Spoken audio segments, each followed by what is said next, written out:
ইনকিলাব মঞ্চের মুখপাত্র ও ঢাকা ৮ আসনের সম্ভাব্য স্বতন্ত্র প্রার্থী শরীফ ওসমান বিন হাদী হত্যাকাণ্ডের ঘটনায় সামনে আসে একের পর এক চাঞ্চল্যকর তথ্য। বেরিয়ে আসছে থলের বিড়াল। ইতিমধ্যে মামলায় ১৭ জনের বিরুদ্ধে চার্জশিট দেওয়া হয়েছে, আর সেখানে ভেদ হয় রহস্য। কার নির্দেশে গুলি করা হয় হাদীকে, সেই মাস্টারমাইন্ডের নাম এবার প্রকাশ্যে এসেছে। মঙ্গলবার বিকেলে ঢাকা মেট্রোপলিটন পুলিশ কমিশনার ডিএমপির অতিরিক্ত police commissioner Mohammad Shafiqul Islam press ব্রিফিংয়ে জানান, আওয়ামী লীগের ওয়ার্ড কাউন্সিলর তাজুল ইসলাম বাপ্পির নির্দেশে ফয়সাল করিম হাদীকে গুলি করেন।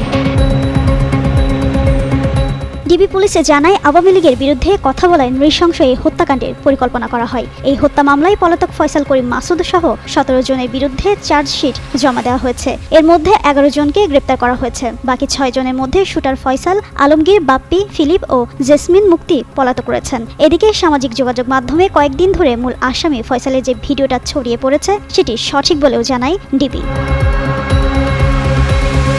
গেল ১২ ডিসেম্বর দুপুরে গুলিবিদ্ধ হন ওসমান হাদী। ঢাকা মেডিকেল কলেজ হাসপাতালে নেওয়া হলে সেখানে তার সার্জারি হয়। পরে পরিবারের ইচ্ছায় তাকে এভারকেয়ার হাসপাতালে ভর্তি করা হয়। এরপর গত ১৫ ডিসেম্বর উন্নত চিকিৎসার জন্য এয়ার অ্যাম্বুলেন্সে করে হাদীকে সিঙ্গাপুরে নিয়ে যাওয়া হয়। সিঙ্গাপুর জেনারেল হাসপাতালে চিকিৎসাধীন অবস্থায় ১৮ ডিসেম্বর রাত ৯:৩০টার দিকে তিনি মারা যান। পরদিন ১৯ ডিসেম্বর রাতে তার মরদেহ দেশে পৌঁছায়। ২০ ডিসেম্বর ময়নাতদন্ত শেষে জাতীয় কবি কাজী নজরুল ইসলামের কবরের পাশে তাকে দাফন করা হয়।